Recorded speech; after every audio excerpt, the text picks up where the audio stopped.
कमर सीधी कर लें, दोनों हाथ गोद में रख लें, गुरुदेव का ध्यान करें, प्रार्थना करें कि हम सबकी बुद्धि सही रास्ते पर चले। गायत्री महामंत्र हमारे साथ साथ।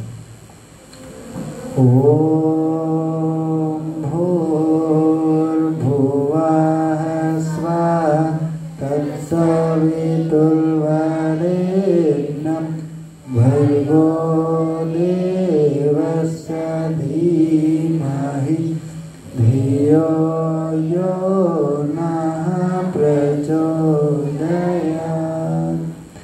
ओम गुरुर्ब्रह्मा गुरुर्विष्णु गुरुर्देवो महेश्वरः गुरु साक्षात् परब्रह्म तस्मै श्री गुरवे नमः।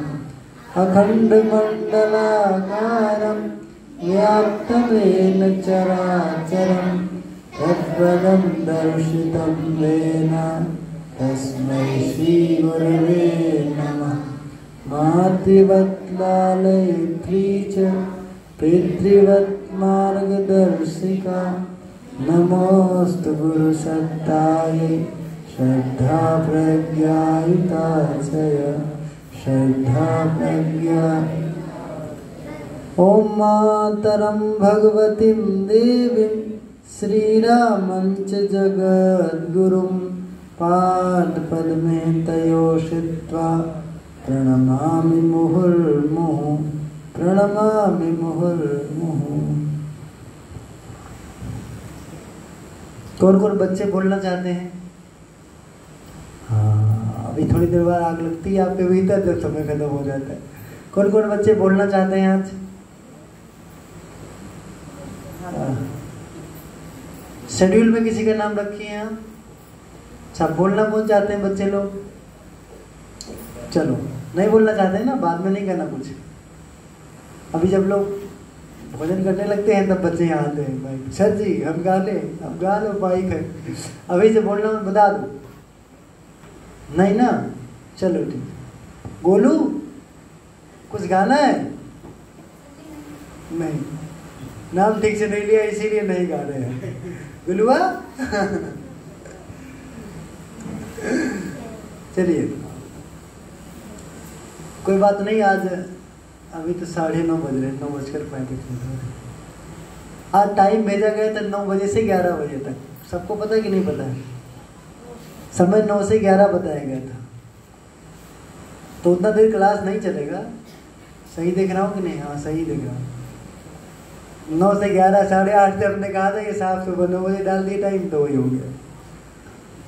अब यही रहेगा भाई, ठंडी आएगी तो थोड़ा घंटा और खिसकाएंगे, लेकिन टाइम अब नहीं रहेगा, चेंज नहीं होगा। बात कम करेंगे, काम आज ज़्यादा करेंगे, फिर भी बात करेंगे थोड़ा बहुत जरूर। क्या करेंगे?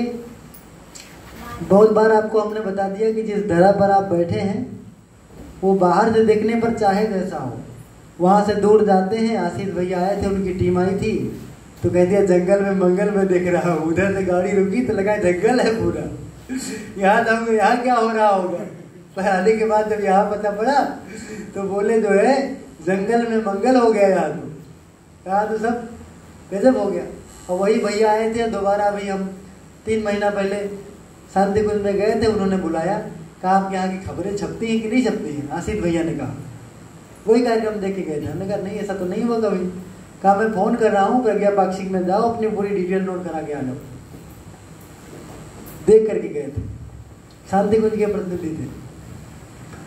तो बाहर से मैं बोल रहा हूँ, चाहे जंगल दिखाई रहा हो, चाहे पेड़ दिखाई दे रहा हो, मिट्टी गोबर दिखाई दे रहा हो, मकान में पतरा दिखाई दे रहा हो, एक हाल दिखाई दे रहा हो, प्लास्टर बिना प्लास्टर का दिखाई दे रहा हो, इससे फर्क नहीं पड़ता।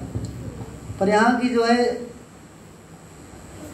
बड़ी हस्ती है, जिनसे आपने जीवन में पूजा करवाया हो, बहुत महान मान के महान माना हो, चाहे वो कथा कहने वाले हों, चाहे वो यज्ञ कराने वाले हों, जो कोई पूजा कराया हो उनसे पूछो गायत्री मंत्र का कितना जप कर लें ताकि हमारे पूरे कुल का भला हो जाए। तो कहेंगे 11 बार डेली गायत्री मंत्र कर लो, दिन में कोई अनिष्ट नहीं होगा, यही बोलेंगे वो। इससे ज्यादा बोलेंगे तो 11 माला पर डे जप लो, कहीं जन्म तार उद्धार हो जाए, ऐसा लोग बोलते हैं। अनुभव कितना क्या होगा मुझे नहीं पता, 11 माला मतलब 1100 बार गायत्री मंत्र जप करने का मतलब यह है इतनी शक्ति जनरेट कर देना, इतनी ऊर्जा पैदा कर देना कि बच्चे अच्छे बन जाए, कोई रोग हो तो घर का दूर हो जाए, शोक दूर हो जाए, परिवार की प्रगति का रास्ता खुल जाए, जितनी विरोधी पार्टियां थी अपने आप निरस्त हो जाए, इतना दम पैदा हो जाता है। बस इतना करने से बस पर्याप्त है।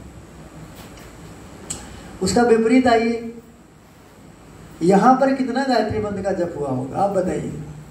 हमें तो नहीं लगता कि 1.5 करोड़ से कम, 1 करोड़ से कम गायत्री मंत्र का जप यहाँ हुआ होगा। 1 करोड़ से ज्यादा गायत्री महामंत्र का जप इस धरती पर हुआ है, यहाँ जहां आप बैठे। क्षेत्रों का मिलाएंगे तो क्षेत्रों की भावना यहाँ जुड़ी रहती है तो कई करोड़ों में संख्या पार करती है। तो जहां पर करोड़ मंत्र गायत्री का जप हो गया हो, वहां बैठने का भी मौका मिल जाए तो गजब बात है। अपने हृदय पे हाथ रख के आप एक बार महसूस करेंगे तो पता पड़ेगा यहाँ कुछ तो है जो मन एकदम शांत है। हर आदमी के मन में एक ही बात चलता है, कब चोर आए पीछे से घुसे सब लेके भाग गए, हम रोके तो गर्दन पे चाकू रख दे सीधा, यही बात सबके मन में आता है। और यहाँ बैठ गए होंगे तो मन अपने आप शून्य अवस्था में चला गया होगा, ऐसी कोई भावना जल्दी जनरेट नहीं होती, अपने आप यहाँ मन को ठंडक मिलती है, मन को शांति मिलती है, ऐसा जगह है। दूसरी बात, बाबूजी आए थे, कहते जहां जो है 1 साल तक लगातार यज्ञ हो रहा हो तो वो सिद्ध हो जाता है। तो हमने कहा यहाँ तो लगभग 5 साल से यज्ञ हो रहा है, वो भी 108 मंत्र की आहुति पर डे पड़ रही है, और संडे को लोग यज्ञ करते हैं तो वो 500-600 पार कर जाता है। नवरात्रियों में दिन रात जब भी चलता रहता है, यज्ञ भी होता रहता है। तो कहते ये तो सिद्ध हो गया। सिद्ध का अर्थ क्या होता है? सिद्ध वह स्थान होता है जहाँ हम जाए, माथा टेके और एक बार हमने प्रार्थना करा भगवान मेरा भला हो जाए, तो वहां से आपकी बात बनती है। भगवान हर मंदिर में है पर सब जगह सुनी नहीं जाती। ऐसा होता तो हमारे घर में भी एक छोटा सा मंदिर होता है, गांव में भी एक काली जी का मंदिर होता है। ये सब छोड़ के हमको बालाजी जाने काम ना पड़ता, कभी ना पड़ता, ना हम मैहर देवी जाते ना हम पाटन देवी जाते, वही काम बन गया होता। लेकिन वो बात नहीं है, सब स्थल सिद्ध नहीं है, पर जहां आप बैठे ये सिद्ध क्षेत्र है।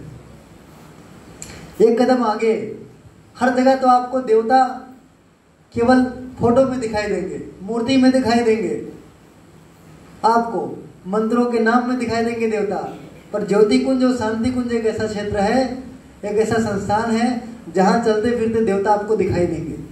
आपके भीतर भावना आए कि देवताओं का गुण क्या होता है। देवताओं का पहला गुण तो यही होता है कि जब देवताओं के चरणों में हम बैठते तो मन शांत हो जाता है।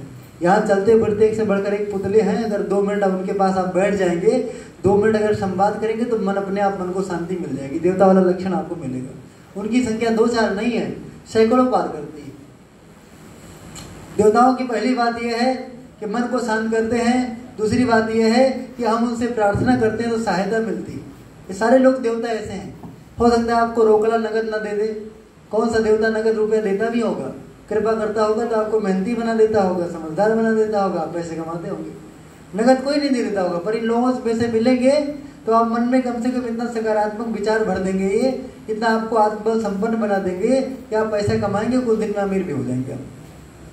ऐसे चलते फिरते देवता आपको यहाँ मिलेंगे। वे देवता आपको यहाँ मिलेंगे जो देना जानते हैं, उनको देना जानते हैं, सब कुछ त्याग करके बैठे हैं, सब कुछ दे करके बैठे हैं, देने की वृत्ति यहाँ के लोगों में। देवता तो बड़ी दूर की बात है, आज समाज में इंसान मिलना बड़ा मुश्किल है, ढूंढना मुश्किल है। किसी का किसी पर कोई भरोसा नहीं है, कब किसी को कोई लूट ले, कब किसी को मार दे, कब किसी पे कोई मुकदमा कर ले, कब कौन माँ बाप को निकाल के जो है वृद्धाश्रम भेज दे, पता ही नहीं किसको कौन गाली देता है, कौन मारता है, कुछ भरोसा नहीं है, कोई ठेका नहीं है। पर यहाँ आपको बहुत सारे लोग हैं जिन पर आप बिल्कुल विश्वास कर सकते हैं। देवता जैसे लोग आपको यहाँ मिल जाएंगे, एक नहीं, उनकी संख्या सैकड़ों में आपको मिल जाएगी। ऐसे स्थान पे बैठना बड़ा दूभर है। आज के समय में अपने बच्चे को आप पैसा दे सकते हैं, रुपया दे सकते हैं, पढ़ाई दे सकते हैं, सब कुछ दे सकते हैं। 2 बातों के लिए बहुत ज्यादा हमको ढूंढना पड़ता है, वो नहीं दे पाते। एक का नाम है संस्कार, अच्छी आदतें हम बच्चों को नहीं दे पाते। दूसरा है अच्छी संगति नहीं दे पाते। हम हरदम चाहते हैं कि बच्चा पड़ोसी के साथ ना रहे, क्योंकि वहाँ अच्छे लोग नहीं रहते, बात बात में गाली देते हैं, चुगली करते हैं, गुटखा खाते हैं, बच्चे अंकल खाते हैं। मैं पूछा अंकल क्या होता है? अंकल आंटी क्या खाते हो तुम लोग? अंकल आंटी को भी खा लेते हैं। मैंने अंकल में डली होता है। अच्छा, मैं तुझे कह रहा था अंकल खाते हैं, मैं अंकल खाते हो कि अंकल का दिमाग खाते हो? तो पता लगा अंकल डली आती है। हम कहा अंकल आंटी खाना बंद कर दो, छोड़ दो, नहीं ये डली डला हो जाएगा, कभी थोड़ी देर बाद सुर्ती बन जाएगी, ये सुपारी बन जाएगी, ये पान बीड़ी मसाला बन जाएगा, अब कुछ दिन बाद ये दारू की ठेके तक ले जाएगा और जिंदगी बर्बाद कर जाएगा। इसको अभी अंकल खाना बंद कर दो। तब बच्चे सारे अंकल खाना बंद कर दिए, बैठे इसीलिए अंकल खाते, आंटी खाते। कहा किनके साथ भेजते बच्चों को? सब अंकल खाने वाले बच्चे बैठे हैं, गाली देने वाले बच्चे बैठे हैं संगति पर। यहाँ अगर अपने बच्चे को आप भेज दे तो यहाँ लोग भेज देते बिल्कुल निश्चिंत बने रहते, एकदम निश्चिंत बने रहते कि हमारा बच्चा एक ऐसे परिवेश में चला गया है जहाँ अंकल खाने वाले, गुटखा खाने वाले, गाली देने वाले, चुगली करने वाले, है ना, ऐसा कोई दुर्गुण वाले बच्चे यहाँ नहीं मिलेंगे, सब अच्छे अच्छे बच्चे मिलेंगे।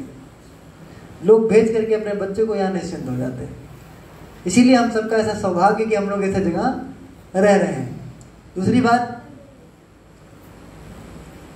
ऐसे जगह रह रहे हैं कि केवल ये मंदिर नहीं है, केवल यहाँ देवता रहते नहीं है, समाज के लिए ऐसा कुछ काम करते हैं जैसा कर पाना हमें नहीं लगता सबके बस की बात है। बीच बीच में दोहराता इसलिए भी रहता हूं कि अगर रुझान सूख गया हो तो उसको जगाने की भी जरूरत है। कौन किसके बारे में क्या पूछता होगा? एक बच्चे ने कल मुझसे कहा, सर जी हमारे सर जी कहें कि आप भाग जाओ। हम कहा क्यों? कि आप कहीं स्कूल में न पढ़ो, तुम्हारे पास कापी किताब नहीं है। तो हम कहा किताब बाद में ले दें, कापी ले दे चलेगा अभी? कहे हाँ हो जाए। तो हम कितनी कापी ले दें? कहे 10। तो हम कहा 10 में विषय बताओ। तो विषय उसका निकला 7। हम कहा 7 विषय 7 किताब कापी लिया, उनको भेजा, हम कापी ला के दे दो, कापी ले लो, स्कूल जाओ।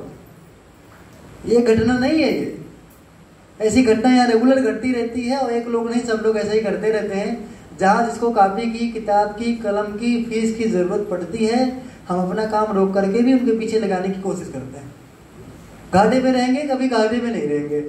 आप देखना, अगर हम गलती से 100 बच्चों को पढ़ा ले गए तो ये 100 बच्चे 1000 बच्चों को पढ़ा देंगे, 1000 बच्चों को पढ़ा देंगे। और ये केवल बच्चे पढ़े लिखे नहीं होंगे, ये 1000 लोग मिलकर के लाखों घरों में रोशनी पैदा कर देंगे। भैया आगे आ जाइए, एकदम जगह खाली है, आप छुप जाते हैं, जागना पड़ता आपको।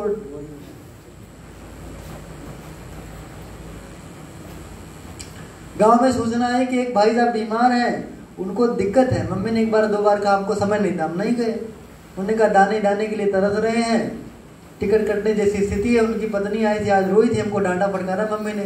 तो उनके घर पहुंच गए हम और उन दोनों लोग। तो पूछा पूरी स्थिति जाना, तो पता पड़ा सब्जी की भी दिक्कत है घर पे, दवाई तो बड़ी दूर की बात है। तो दिवाली का समय था, मम्मी ने 2-3 दिन का जो है सब्जी वगैरह और जो भी जरूरत था, जरूरी चीजें उनको भिजवाया, कुछ नगद भिजवा दिया, 400-500 रुपये बच्चों के खेलने के लिए सामान आ जाए। हम घर गए तो पता पड़ा दवा, हम कहा दवा जितना लगे हम सब करा देंगे, आप परेशान मत होइए, अब रोना बंद कर दीजिए, दवा ही करा देंगे, खाली मंत्र यज्ञ करने वाले हम लोग नहीं हैं, जीवन बचाने वाले भी है, परेशान मत होइए। लेकिन जब हम आपका दवा कराएं तो आइए, मैं कराऊंगा, पैसा नहीं दे पाऊंगा, क्योंकि दारू पीने वाले आदमी हो, पता लगा मैं दवा के लिए पैसा दूं, अब पी के उड़ा दो, पता लग गड़बड़ मामला हो जाए। इतना हम नहीं कर पाएंगे, दवाएं तो जरूरी है। उसी दिन अपनी गाड़ी पे बिठा के ले गए, डॉक्टर के पास इलाज कराए। उनने जांच के लिए कहा था, जांच करवाए, उसके बाद हमने कहा दवा जो भी हो करवाए। दोबारा वो दिखाई नहीं दिए। क्यों नहीं दिखाई दिए? फिर भी इतना देर का जो उनका 2-4 रुपया हमारा खाए थे, उससे उनका जीवन बचा सुरक्षित। हमारे का मतलब गुरुदेव का पैसा किसी बहाने किसी के पास चला जाए, कुछ ना कुछ तो रंग दिखाएगा ही। घटनाएं कितनी सारी हैं, कपड़े देने से लेकर के दवा कराने तक, राशन पानी की व्यवस्था करने तक के फीस देने तक, सारी बातें यहाँ से की जाती है। सबसे बड़ा काम यही है कि बच्चे जो भटक रहे थे, बच्चे जो भटक गए थे, हम लोग बड़े लोगों को तो नहीं सुधार पाए ज्यादा मात्रा में, पर जो छोटे बच्चे भटक रहे थे, जिनको आप देखते 10 साल बाद ये बीड़ी पीने लगे, और यही बच्चे ड्रोन कैमरा चलाते चोरी करते मिलेंगे भविष्य में, उनको बचाने का काम ज्योति कुंज ने किया है।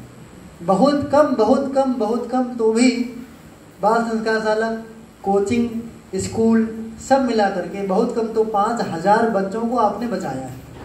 ये 5000 बच्चे नहीं रहेंगे। जिस दिन हमारी आपकी उम्र के हो जाएंगे, उस दिन 5000 में से 4000 ज्योति कुंज के कार्यकर्ता आ जाएंगे, खड़े हो जाएंगे सीधा। ये जानेंगे ना, हम आप महसूस करते हैं बचपन में किसी ने अगर हमको एक इरेजर दिया होगा, एक रबर दिया होगा, एक जो है पेंशन दिया होगा ना, उसके एहसान तले हम दबे रहते हैं। वो बड़े हो जाते हैं तो उसको याद करते हैं, मौका मिले तो कुछ ना कुछ करते हैं। और जबकि हम कहते हैं बहुत संस्कारी नहीं है तब। और जिन बच्चों को संस्कार दिया गया है, इनके लिए अगर 1 साल का उपकार आपने किया होगा तो ये समाज के लिए कुछ नहीं करेंगे, ऐसा कैसे हो सकता है? बड़ी फौज खड़ी कर दिया आपने, जहां बहुत सारा कार्य भविष्य के लिए बन सकता है। इसीलिए हम सब लोग बहुत सौभाग्यशाली हैं कि हम लोग ऐसे जगह हैं। एक निवेदन करूंगा इसी कड़ी में। अपने गांव में मैं बार बार कहता हूं, आप बाल संस्कारशाला चलाइए। छोटे छोटे बच्चों को अपने दरवाजे पर इकट्ठा करिए, उनको प्रेम करिए। किसी ने पूछा, सर ज्ञान क्या है? ज्ञान किसे कहते हैं? प्रेम करने का नाम ज्ञान है, दूसरा कुछ नहीं। ज्ञान किसी दूसरी वस्तु का नाम नहीं है, मात्र प्रेम करने से ज्ञान आता है। कैसे ज्ञान आता है? पड़ोसी भूखा है और भूखा ही मर जाएगा, ये आप किसी को ज्ञान नहीं है, किसी को पता नहीं है, पता ही नहीं किसी को। पड़ोसी, अभी गांव में जितने सारे लोग हैं, मैं पूछूं गांव की क्या क्या समस्याएं हैं, आप बताइए। महिलाओं की क्या क्या समस्याएं हैं, बताइए। बुजुर्गों की क्या समस्याएं हैं, बताइए। बच्चों की क्या समस्याएं, बताइए। आपके परिवार की क्या समस्याएं, बताइए। तो आदमी कह देगा मुझे समस्या नहीं पता, मैं कैसे बता पाऊंगा? इसका ज्ञान आपको नहीं, कौन कौन सी समस्याएं हैं। जब आपको समस्याओं का ज्ञान नहीं, समाधान का ज्ञान कैसे होगा? आप उन हर व्यक्ति की समस्या जानते हैं और उनके लिए समाधान भी जानते हैं, जिनको प्यार करते हैं, वही समस्या जान पाते हैं। हम लोग यहाँ रहते हैं, हमको क्या पता पड़ोस में क्या हो रहा था। आज हम यहीं बैठे बैठे कमरे में आंसू बहाते हैं कि दूसरे गांव में इतना ज्यादा गड़बड़ी हो रही है, कैसे ठीक करें। ये दिक्कतें हैं, समाधान भी मन में निकल के आता है कि ये करे तो ठीक हो जाए। हमें यहाँ बैठ करके दूसरे गांव वालों की समस्या का गहरे से बोध है। क्यों? अखबार पढ़ के बोध नहीं है, हमारे अंतरंग से निकला हुआ प्यार ये बताता है कि उन पे चोट लगती है तो हमारे ऊपर घाव होता है। बस हमको पता है कहाँ समस्या है, कहाँ समाधान होना चाहिए। प्यार से ज्ञान का उदय होता है, प्यार से ज्ञान का उदय होता है। भगवान को हम तरजीह पाना चाहते हैं, भगवान को जानना चाहते हैं, ज्ञान प्राप्त करना चाहते हैं, जिसे हम आत्मज्ञान और परमात्म ज्ञान कहते हैं। जान जाए, पहले परमात्मा से प्यार करना सीख लेंगे तो ज्ञान अपने आप पैदा हो जाएगा। प्यार आया नहीं, ज्ञान आएगा कहां से? अपने दरवाजे पे छोटे छोटे बच्चों को बुलाइए, कुछ मत करिए, केवल उनसे विशुद्ध प्यार करिए बस, और कुछ मत करिए। विशुद्ध प्यार का अर्थ ये है, अभी मेरी मम्मी है, अरुण अर्जुन जब शुरू में आए थे तब मेरी मम्मी कोई काम करती थी तो लगता था कि कुछ भेद है। काम का मतलब, खाने की बारी आई, 2 बिस्किट निकाला तो 3 इनको, मतलब 5-6 बिस्किट निकाला, 3 इनको दिए तो 2 हमको दिए, उसमें 1 कम इनको 1 ज्यादा, ये था। इनका सम्मान ज्यादा, मेरा कुछ कम, ऐसा था। पर जब काम करने की बारी आती थी तो मुझे ज्यादा, इनको कम, इनको काम। अरे इनसे कह दे कोयर काट दे, लेकिन आज बिल्कुल स्थिति उलट गई। आटा पिसवाने कौन जाएंगे? ये जाएंगे। भोजन की चिंता किसकी? इनकी। अब मुझे नहीं लगता कि मेरी मम्मी जितना इनको एडमिशन कराने के लिए दबाव डाली है उतना इनकी मम्मी डाली होंगी, मुझे नहीं लगता।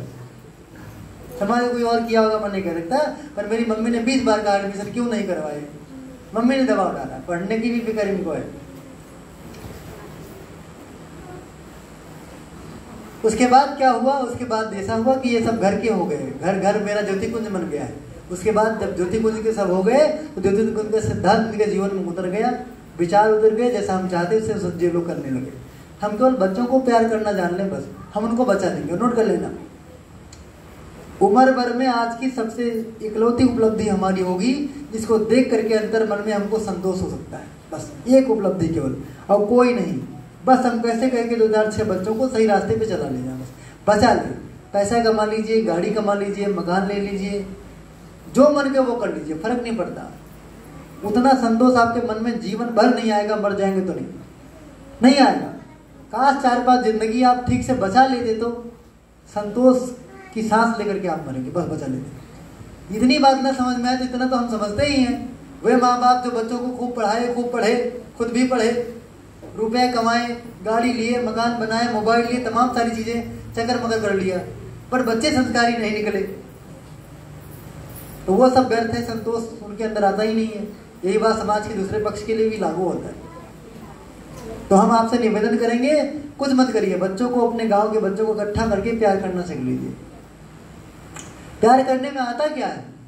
प्यार करने में सबसे बड़ी कसौटी तो यह है कि खाना और खिलाना हम लोग जाने, कुछ भी पूछे नहीं, फर्क नहीं पड़ता, चाय बन गया तो पूछना जाने। प्यार यहाँ से शुरुआत होता है।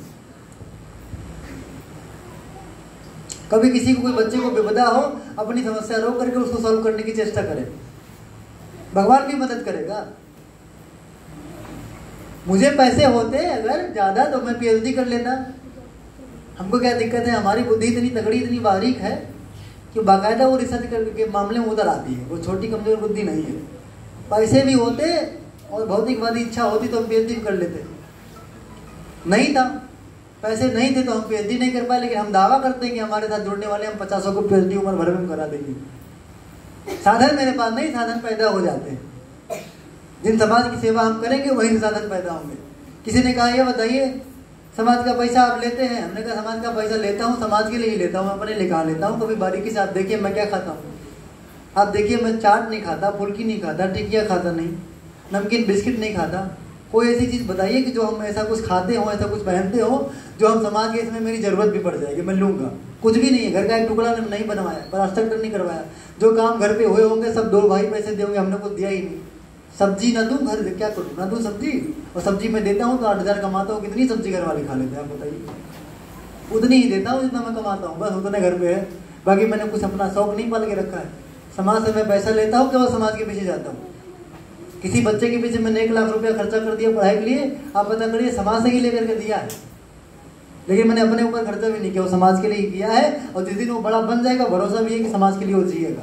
1 लाख अगर वो खर्चा करवाया होगा, 10 लाख का उपकार करेगा समाज के ऊपर, उसमें कोई दो राय नहीं। सब भरोसा नहीं करते हैं, संस्कार देने की वजह से भरोसा करते हैं। हम बच्चों को सुरक्षित कर लें बस।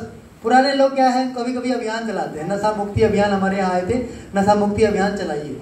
हमने उसकी फॉर्मेलिटी, कागजी कार्रवाई कर दी और बातें कर दी, लेकिन उसके पीछे हम भागे नहीं। संदेशा देना हुआ मैक्स दे दी, भागे नहीं। क्यों? क्योंकि जिनके अभ्यास में आ गया हम छुड़वा नहीं सकते, बड़ा मुश्किल है। एक आदमी केवल गुटखा खाने वाला हम पकड़ ले और हम मर जाएंगे। बहुत कुछ दांव पे लगा देंगे, 1 महीना छोड़ेगा फिर खाने लगेगा वो। बस हम जो बच्चे नहीं खा रहे हैं उनको हम ना खाने दें, बस इतना पर्याप्त है। क्योंकि इन्हीं में से खाने वाले पैदा होंगे, बस उनको हम अपने चंगुल में कस लें, इतने पर्याप्त है। यही सबसे बड़ा उपकार है, ये करना पड़ेगा।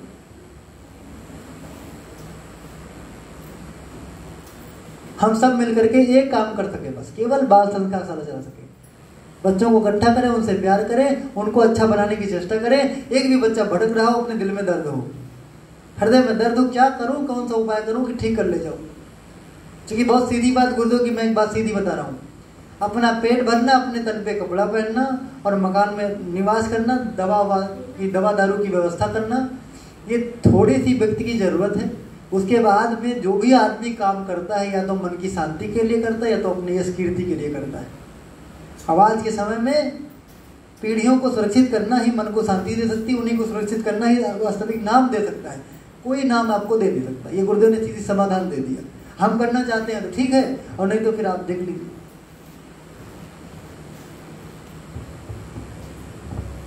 रामकृष्ण परमहंस का मैंने सुबह लेक्चर सुना। उन्होंने कहा पदार्थ की प्रकृति का अगर ज्ञान करके आप आगे चलेंगे तो मजा आ जाएगा।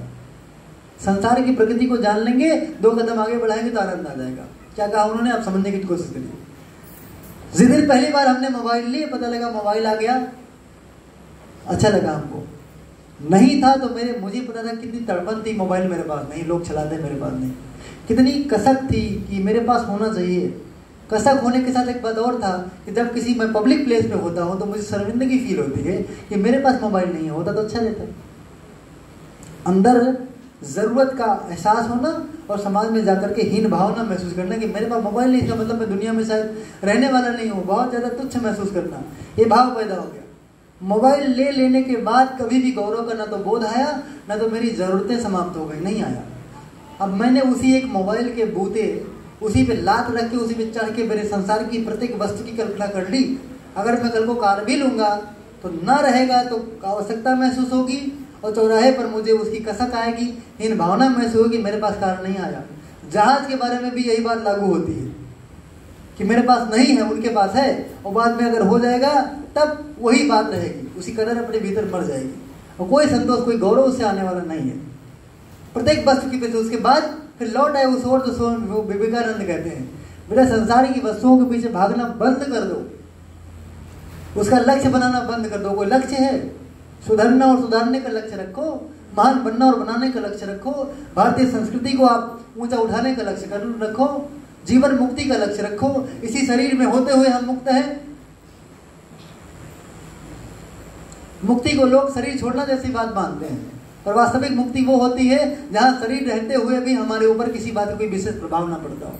किसी ने प्रलोभन के और चालुकारिता के चार बात बोल दिए, अब हमारा मन उसी में इतना उलझ गया कि हम 4-5 दिन तक हमारे सामान्य गतिविधियां रुक गई, जिससे हम प्रभावित हो गए, हम मुक्त नहीं हैं। किसी ने हमारी बुराई कर दी, चौराहे पर खड़े होकर के बदनामी कर दी हमारी, बस हमारे 1 महीने की गतिविधि रुक गई, हम कुछ कर ही नहीं पा रहे, हाथ पांव लुल्ल हो गया। किसी ने प्रशंसा किया तो भी हमारी डेली रूटीन में कोई अंतर नहीं आया, हमारी दिनचर्या और गतिविधियां यथावत चलती रही हैं। किसी ने हमारी बुराई करी तब भी हमको कोई फर्क नहीं पड़ा, हम मुक्त आत्माएं हैं।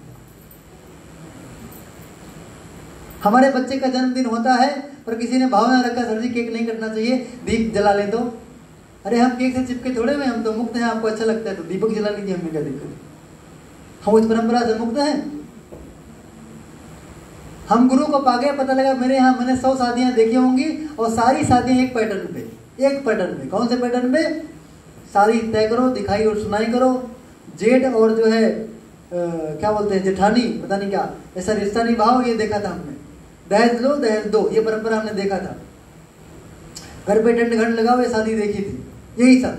पंडित जी को बुलाओ, मंत्र बोलेंगे शादी, हमने यही परंपरा देखी थी।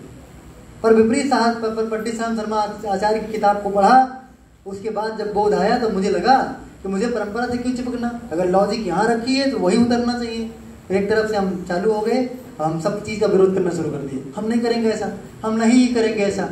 करते करते क्या हुआ, भाई की शादी यही है, यही वो मकान है, मम्मी बैठी है एक तरफ, दूसरे पार्टी वाले बैठे एक तरफ, 20-30 लड़के बैठे हैं, पंडित जी बन के बैठ गया। मैं दोनों परिवार का संकल्प लगा दिया तुरंत। पहला संकल्प दोनों को ये दिलवाया, पहला संकल्प आप ले क्या, आज के बाद हम दोनों परिवार वाले जुड़ रहे हैं, रिश्ता बन रहा है।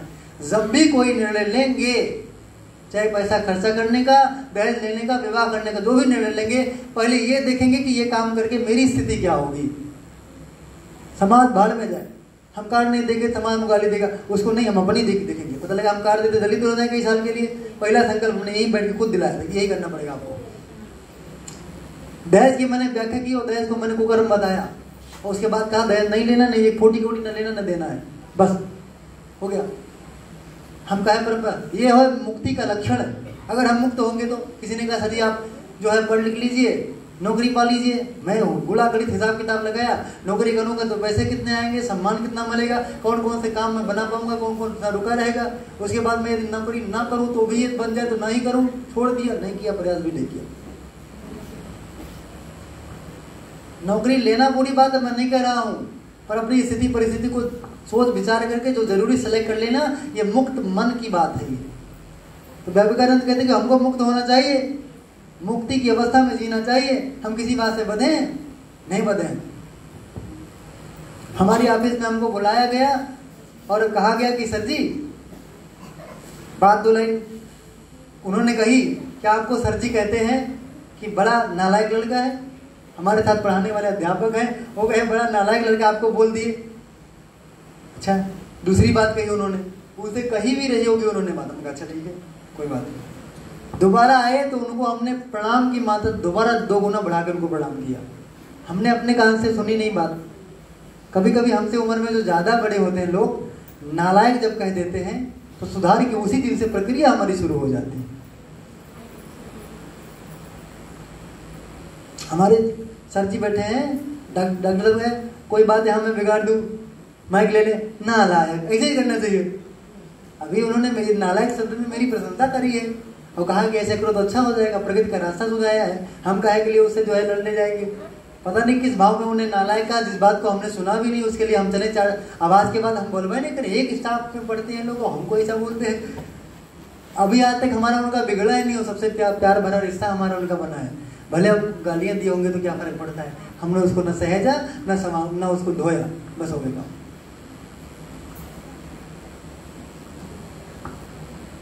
मुक्त अवस्था में मन को रखने की आवश्यकता है, कहीं चिपके नहीं है। बच्चे पढ़ रहे थे, सर जी ये दीदी, वो मामी, वो चाचा, वो फूफा, रिश्ते ऐसे हैं सब, शादी का विवाह का पैटर्न ऐसे, बर्थडे का पैटर्न ऐसे, स्कूल बच्चे ऐसे जाएं, बैठे उड़ने जाएं, ऐसे करने जाएं। हमने बच्चों से एक बात कह दिया, अगर संसार में रह रहे हो, मनुष्य के बीच में रह रहे हो, आधुनिक दौर में रह रहे हो, तो प्रत्येक बात को आप थिंकिंग कॉन्सेप्ट मानना, थिंकिंग कॉन्सेप्ट मानना, उसको बस सोच करके विचार करके दिया गया सिद्धांत मानना। ये सिद्धांत धोने जैसी बात नहीं, जहां जितना अनुकूल लगे उतना उपयोग कर लेना, बाकी छोड़ देना। जो गतिविधियां हम अपनाते हैं वो मुस्लिम नहीं अपनाते, मरते वो भी नहीं, मरते हम भी नहीं। जीवन सब जीते हैं। सिद्ध पुरुष हमारे धर्म में भी हुए और हर धर्मों में सिद्ध पुरुष हुए हैं, अंतिम चरण तक लोग पहुंचे। फर्क नहीं पड़ता, आप उसके लिए छोड़ दो। सर जी वो तो पता लगे वो जेठ है, और क्या बोलते हैं उनको, और वो छोटी है, क्या बोलते हैं पिताजी, क्या बोलते हैं भैया बोलते, उनको छूना ही नहीं चाहिए। अरे वो बीमार है, उसको उठाओ, गोदी में उठाओ सीधा, और उठा करके अस्पताल पहुंचाओ, दवा कराओ, उसके बाद जेठ और जेठानी वाला रिश्ता निभाना। बाद में जब व्यक्ति बीमार है, आपको दर्द महसूस हो रहा है, तो आपकी वृत्तियां बिगड़ेगी नहीं। आपकी जो भावना है वो शरीर से ऊपर उठ गई है, अब आपकी जो इंद्रियां बिगड़ेंगी नहीं, जनरल अवस्था में बिगड़ती। किसी के यहाँ आपात विपदा आ जाए, कोई व्यक्ति मर गिर गया हो, लाश उठाते समय उसकी इंद्रियां शिथिल ही रहेंगी, अगर उसके अंदर भावना दर्द की आ गई तो वहां ये सिद्धांत निभाने की आवश्यकता है, बाकी उसको ताक पर देने की आवश्यकता है। दूसरे सर्दी की धर्म पत्नी धर्मिणी बीमार थी, हम 11 अध्यापक गए थे और रेप्यूटेटेड अध्यापक गए थे मथुरा में शिक्षक शिविर में, और इनकी पत्नी सर दर्द करने लगा। सभी लोग मौजूद थे, तेल लेकर के आए, सर रखा और पैर, सर देखा तकिया नहीं, इस पे पैर रखा, सर रखा और दोनों हाथ से दबाने लगे। सब लोग बैठे थे, सर जी हम भी थे। सर दबाया, दवा खिलाया, पानी पिलाया, उसके बाद कोई दिक्कत हो तो बताओ। सब भूल गए हम कहाँ हैं। इसको बोलते हैं जीवन, इसको बोलते हैं जीवन मुक्ति, बोलते इसी को बोलते हैं। और हम पत्नी हैं, और हम टीचर डे में आए हैं, शिक्षक दिवस में आए हैं, फलान में आए। अरे मर जाएगी वो, देखो उसको। ये सब लोगों ने एक नियम इसलिए बना दिया था ताकि सब लोग कुत्ते बिल्ली की तरह जीवन न जिए। अब ऐसा नहीं कि किसी की जिंदगी जाती हो हम नियम लिख ढोए। हमारी मम्मी ने शादी तय ही हो रहा था, कह दिया कि उठो, इनका पाँव छुओ और सवेरे उठना, हमारा पाँव बाद में छूना, इनका पहले छूना, इनको गुरु मानो। तर्क भी उन्होंने दिया था। उन्होंने कहा 2 हाथ दूरी बनाए रखो, इसी कोठरी से लोग आएंगे, वही लोग बैठ करके सब कुछ सीख करके जाएंगे, और वही दीपक तले अंधेरा रहेगा, कुछ नहीं आएगा पूरी उम्र भर में। इनका रिश्ता जेठ वाला कभी मानना ही मत, भावना रखना कि हमारे गुरु हैं बहुत।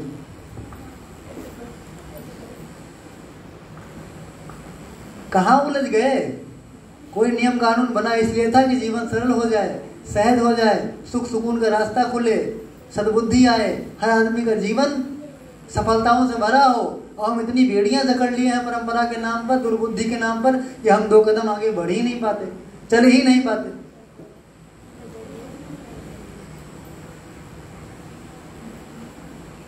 बताइए, आप विचार करिए।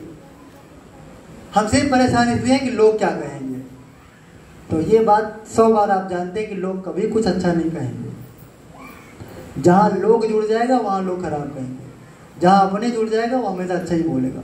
अपने क्या कह रहे हैं ये मानो, तो अपने तो सर अपने हैं, अपने तुम्हारा भ्रम है मान लिए। हम स्कूल में बैठे थे, ऑफिस में 2-4 बातें हो रही थी, अभी हाल ही में भी हो रही थी। कहे सर जी आप छोट भाई हैं हमारे, हम कहा हम छोट भाई आपका नहीं ना, आज का दिमाग से निकाल दो, हम आपके छोट भाई हैं नहीं, आप हमारा बड़ा भाई हो ही ठीक है, छोट भाई नहीं। छोट भाई की जिम्मेदारी बहुत बड़ी होती है। ये विद्यालय छोड़ के कोनो काम अपने घरे ठन को हम दिखाए ना पड़ा, हमारे पास बड़ी जिम्मेदारी है। अगर भाई हुए ना तो करेजा निकाल के तुम्हारे घरे चला आए, हम भाई न बन पाए। हम ये कर्मचारी न, मैं कर्मचारी रहा दो, और कर्तव्य में जितना दूसरे क्यों करे 2 गुना हम करे, देख लो आप। अब आप जितना मेहनत करो उतना बराबर का मालिक हो, नौकर हो, पर आपके बराबर हम काम कर, परेशान न हो। लेकिन हम भाई न बन पे, हम ही न हो पे गुस्साए की तुरंत हम कहा हम लीपा पोती न कर रहे सर। अब आप दीवार पे बहुत बड़ा आदमी हो, अब हमें रात में 12 बजे पेट में दर्द हुआ तो अब हमें ले चलो अस्पताल हो सके, आप कह पाओ हम न कहते थे। हमारे परिवार में हम देखब कि यहाँ चलाए कबो कबार हो गए, पर भाई कबो कबार के लिए नहीं हुआ, जब भी बीमारी तब लेके चले पड़े। हम नहीं कह पाए, हमारे बात तो समझिए रहे, एक लाइन में खारिज कर दिया, बुरा लगा होगा। लगा बहुत झुझलाने बहुत तेज, लेकिन सबसे ज्यादा हमको मानते भी हैं, सबसे ज्यादा मानते हैं। क्या है उनका? मार्कशीट बनाना है, मार्कशीट 11 क्लास की मार्कशीट बनानी है, 3-4 एग्जाम का नंबर फिट करना है। इकट्ठा कुल पेपर घर उठा लाए ना अपने, और कई दिन पूरा बना के सब काम कंप्लीट ऑनलाइन बनाओ पाए, क्यों टीचर सीख नहीं पाते बट टेक्टर चढ़ाई पाए। अब पूरा दिन लागे 12 घंटा, लेकिन 12 घंटा में बना के दे देते पूरा रविवार नहीं लिए हम काम कर रहे, लेकिन हम भारी ना बन रहे।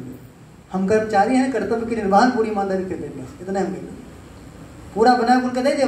पता लगा 2-3 क्लास चढ़ाए दिए हम, कैसे देखा चढ़ गए नंबर, सब कैलकुलेट करो निकले, पूरा रिपोर्ट कार्ड तैयार है, प्रिंट आउट करे, और सब दिखे नहीं पाया भाई, 40 रुपए का कभी प्रोसेस हो नहीं जान पाए, कर लिया, हो गया। कभी कभी लगता है कि सर उनके लिए ज्यादा करते हैं, आप नोट कर लेना। कभी हम ड्यूटी करते हैं तो हम जब ड्यूटी करते हैं तो केवल शरीर लेके नहीं जाते, अपनी भावना लगाते हैं, अपने विचार लगाते हैं, अपना शरीर लगाते हैं, अपना समय लगाते हैं, अपनी बुद्धि लगाते हैं, अपने जेब का तेल पानी पेट्रोल भी लगाते हैं, बहुत कुछ लगाते हैं। और हम कहीं और होते तो कुछ और सम्मान पाते, वो सम्मान छोड़ के ये सम्मान यहाँ लगाया। हमने बहुत कुछ लगाया है, और जहाँ हमने बहुत कुछ लगाया है केवल पैसा लगा गया तो पैसा मिलता है, केवल हमने बहुत कुछ लगाया केवल पैसा मिलेगा, चलो ठीक है वो 8,000 देंगे, पैसा देंगे, और क्या क्या मिलने वाला है। अरे जो भी एक विद्यालय में पढ़ाने वाले अध्यापक का जो भी होना चाहिए, एक विद्यालय में अध्यापक पढ़ाने जाता है, वो पैसे पर कमाता, दवा कराता, बच्चों को पढ़ाता, कपड़े खरीदता, मकान बनाता, सेवा के कार्य करता, सम्मान होता, कीर्ति होती, पैसे मिलते, ये सारे उसमें शामिल है। और सारे में से जोड़ी मेरा कहाँ कुछ कम पड़ रहा है, कुछ भी नहीं कम, हमको सब मिल रहा है। अभी हम ठान लेके हम उन्हीं से लेके रहेंगे। हम जिन बच्चों को पढ़ाते वही हमको सैलरी दें, कोई 200 रुपया फीस दे पाइए तो कोई सैलरी ना दे पाइए, वेतन दे पाइए, पर सैलरी हम नहीं मिले, सैलरी मिले, जहाँ मिले कोई तहाँ मिले, हम काम के में मिले, हमको मिल करके रहेगा। मैं आपको बता रहा था जीवन को सुव्यवस्थित करने जैसी बात, मुक्त जीवन जीने जैसी बात। और एक बात अगर अंतिम बात बता के अपनी बात विराम करूंगा, फिर साधना बताऊंगा क्या करना है कल से। अंतिम बात यह है, लंबा गीत जाऊं मैं, बोलते बोलते ज्यादा लंबा करना था भैया। यदि टाइम सही है 10:10 हो रहा है। गुरुदेव का एक सिद्धांत हम जीवन में उतार लें, अभी से आज से सोचने की कोशिश करें अपने बारे में कि मेरी जिंदगी बहुत थोड़ी सी है। बहुत थोड़ी माने 30 साल भी आपकी जिंदगी है तो 30 साल कितना बड़ा हो गया आप बताइए, इतना तो हम मान लीजिए। वो दूसरी बात कहते हैं, वो कहते हैं सुबह उठो तो समझो मुझे नई जिंदगी मिल गई, पैदा हो गया मैं, और 12 घंटे जब सोने लगो मैं मर गया, बस 12 घंटे का मेरा समय है। 99% टेंशन आपके दिमाग से निकल जाएगा। अपने भीतर ये भावना पैदा हो पाए कि मेरे पास बस थोड़ा वक्त है, केवल 30 वर्ष उठता है, ये भावना अंदर तक बैठा लीजिए, अंदर तक। उसके बाद इस 30 साल में हमें कुछ भी कंप्रोमाइज नहीं करना है, जो उचित है वही करना है, चाहे उसके लिए कष्ट सहना पड़े, दुखी रहना पड़े, फर्क नहीं पड़ता, कुछ भी फर्क, जो उचित है हम वो करेंगे, बस वो करेंगे, बस गुरुदेव जो कहेंगे वो करेंगे, बस कमाल हो जाएगा। ऐसे ऐसे काम कर लेंगे, मजा आ जाएगा। लेकिन समस्या ये है हमको बोध ही नहीं है। एक बार मैं बच्चों से कहा, आप बुरा नहीं मानना, मैं माइक से बोल दे रहा हूँ, बात बोलने वाली नहीं। बच्चे लोग कहे सर जी आप कुछ करते नहीं है, ये है वो है, तमाम बात बताए, सर ये चाह रहा है, नौकरी गई, ये गया, फलान ढका। अरे मैंने बच्चों से कहा आप जानते हो मेरे मन में एक बात बराबर पैदा होती रहती है, ये माइक से बोलना कोई उचित बात है, मैं बोल रहा हूँ, एक बात बराबर पैदा होती रहती है कि मैं बहुत थोड़ी सी उम्र लेकर के आया हूँ। 2 एग्जाम्पल उनके सामने रख दिया, एक लिख दिया आदिगुरु शंकराचार्य, उम्र आप जानते हो, मैं बोलूंगा नहीं, आदिगुरु शंकराचार्य एक, और स्वामी रामकृष्ण परम वो जो है स्वामी विवेकानंद 2, इन जैसी उम्र में लेकर के आया हूँ, इसलिए मैं नहीं चाहता कहीं झांसे में पड़ जाऊँ। बस हमको करने दो, तगड़े थे, कुछ छूट गया तो छूट जाने दो, कुछ आगे तो आ जाने दो, चलने दो, थोड़ी सी उम्र।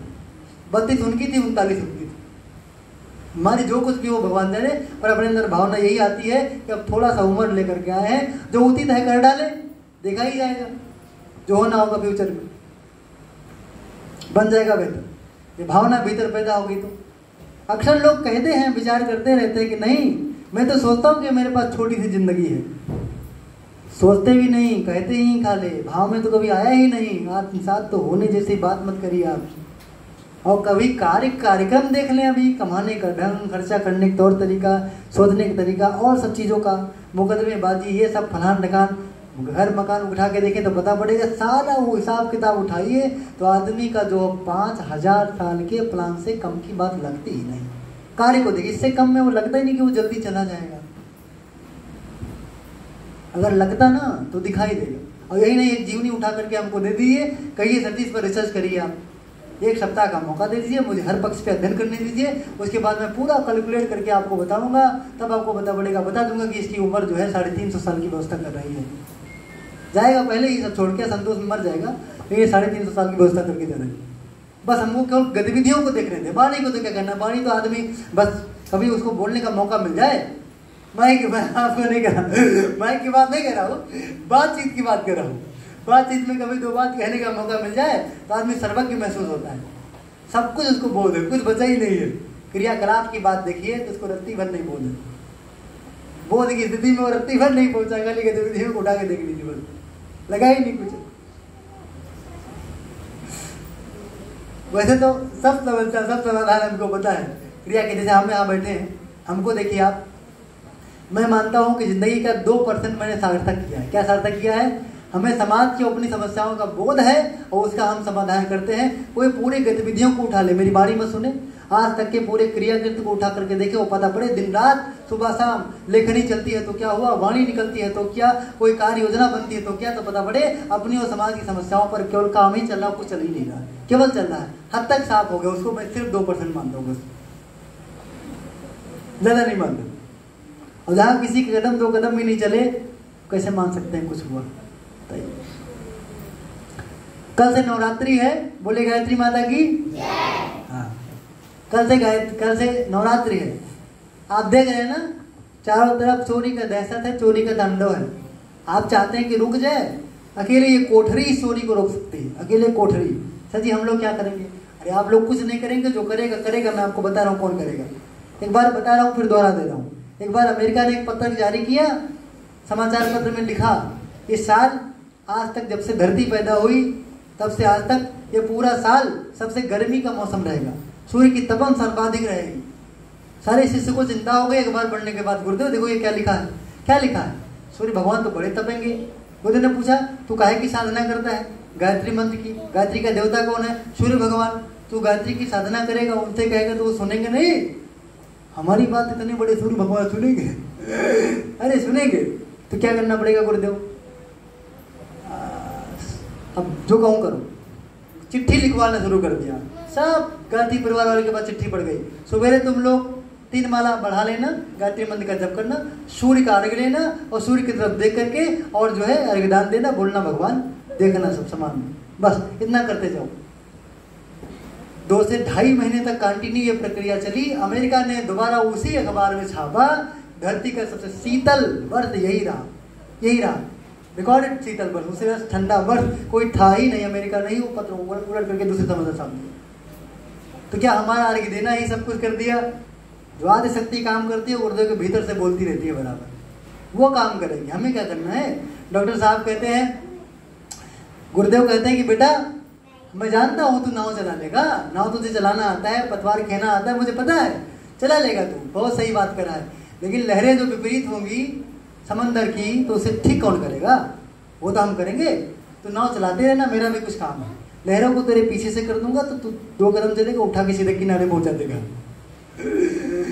देवा सर तो ठीक है, देवा सर काम करेंगे, उनके पास बुद्धि भी है, भावना भी है, समय भी है। और कहाँ ज्यादा परिवार का इतना भार है कि हम नहीं कर सकते, खाली भी है देवा सर, करेंगे। लेकिन परिस्थितियों को सीधा कौन करेगा? आज के समय की चोरी जो है, ये 2 महीना और चले तो कोई दीपक ना हो पाए। तो ये 6 बजे घरे भाग गया, धंधे काम चला जाओ। अरे कौन हो दादा, फिर कपड़ा पहले देखे तो कहता चल ठीक है, बोलो ना, पहले पूछ लू के वो तब मारो। देखो दीपक ना हो पाए, सबको रखा दीपक है, तेल है, बाती है, मंत्र है, सब है, पर अरे दान लाई हुए एक को दीपक गोबर नहीं करे, कुछ नहीं हुए। हम लोग दिन भर पढ़ाते हैं, शाम के समय मिलता है, मन करे शाम को 6 बजे कहीं बात संख्या तारा चलाने जाए, कहाँ तो दियावा जाए, जहाँ जाए बताओ। एकदम गड़बड़ी है।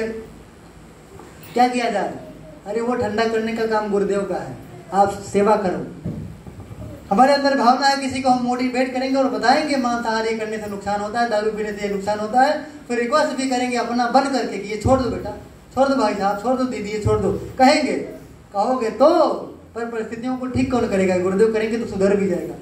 1500 से ज्यादा लोगों की जिंदगी में ये परिवर्तन हुआ खाने पीने से संबंधित, कम नहीं है। मांस और दारू छोड़ना कोई जनरल बात नहीं है। अरे 100 लोग तो हमारे गांव के छूट गए, अब क्या बता दें आपसे। पर ये हमारे कहे थोड़े हो जाएगा।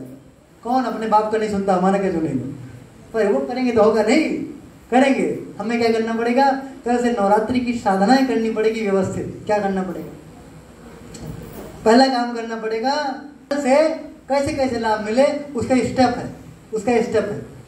पहला स्टेप यह है कि हम 9 दिन के भीतर हम सभी लोग व्यवहार में परिवर्तन लाएं। तो व्यवहार में क्या लाना पड़ेगा? जब सबसे अंतिम चीज है आरती, सबसे अंतिम चीज है चढ़ावा, सबसे चीज है उसको हमको नोट करने की बात है। पहले क्रम में क्या है? सबसे पहले जरूरी है कि मन को और विचारों को हम ठहरा करके रखें।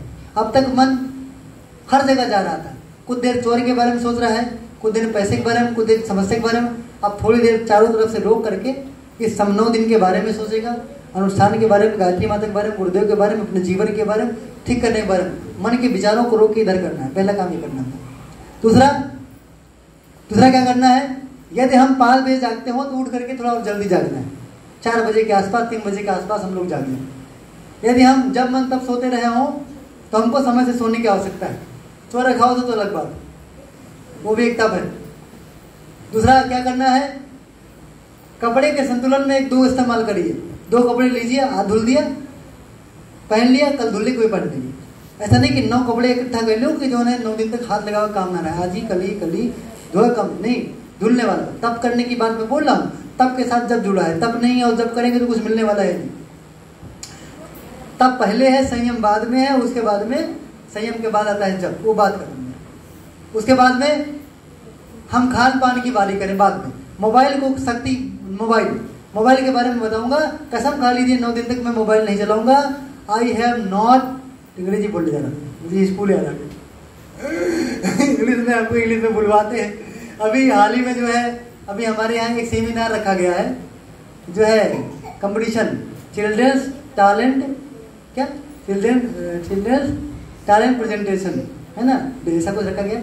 उसमें बच्चों का जो है इंग्लिश स्पीच का जो है कंपटीशन रखा गया है।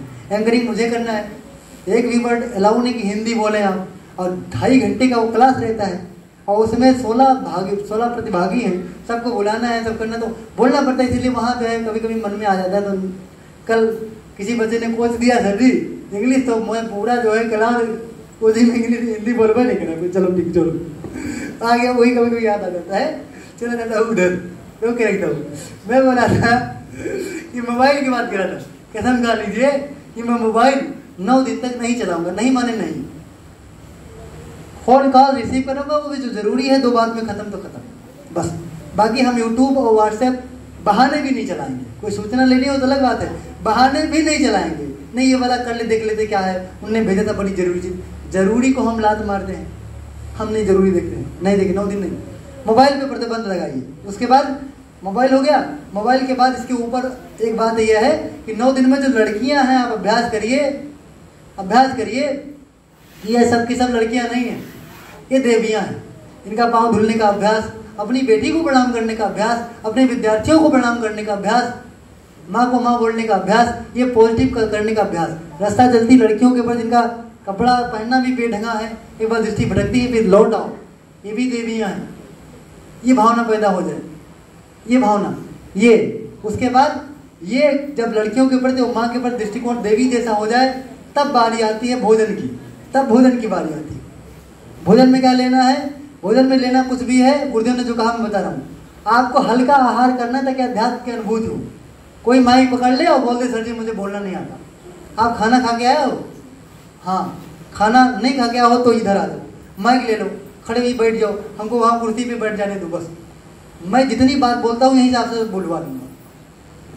सारा कुछ जो मेरे भीतर विचार और आइडियाज हैं वही से ट्रांसफर नहीं कर दूँ तो बोल देना। 100 जगह 100 बच्चों के ऊपर हमने अप्लाई करके देख लिया है। लेकिन तब जब आप जो है खा करके अपने पेट में ठूस ठूस के भर लिया है, शरीर जड़ हो गया है, बारीक तरंगों को पढ़ा ही नहीं जाता, तब नहीं बोल पाओगे आप। इस मंच पे बोलना हो खाली पेट करके बैठना, बस खाली पेट हल्का पेट मतलब है सर जी हम कुछ नहीं का मतलब नहीं है। आधी रोटी खाओ, ठूस के भरे हो गए तो इतना जड़ता आ जाएगा कि बात सुन नहीं पाओगे, बोल क्या पाओगे। तो अध्यात्म की अनुभूत तब होती हल्का पेट रहे।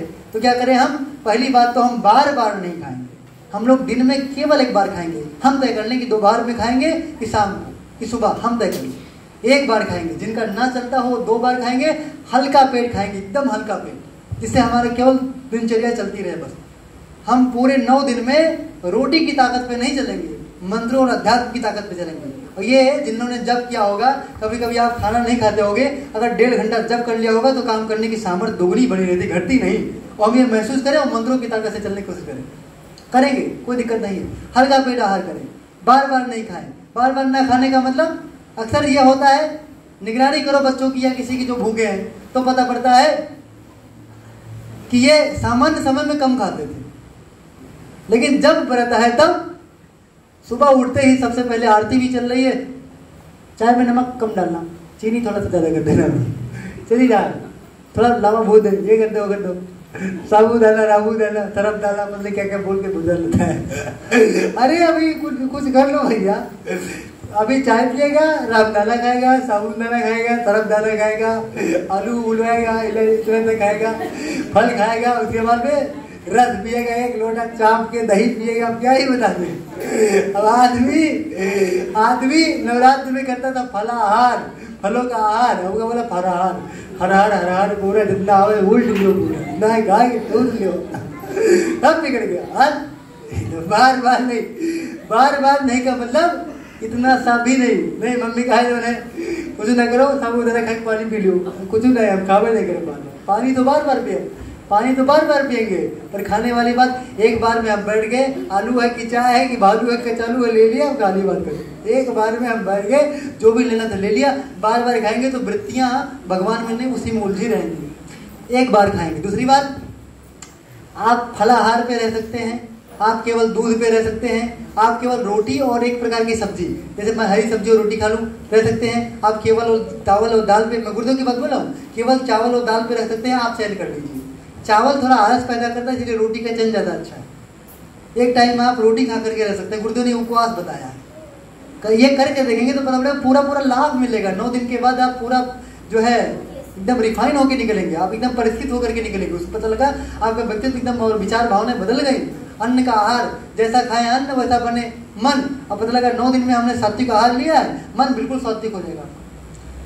बड़ी समस्या होती है कि 9 दिन तक हम लोग खाते रहते हैं और 9वें के दिन बाद दहिया जो है सब कुछ भंडारे वाली बात है, कन्या खिलाने वाली बात तमाम होती है। तो आदमी का बड़ा टूटा नहीं कि खुद टूट पड़े।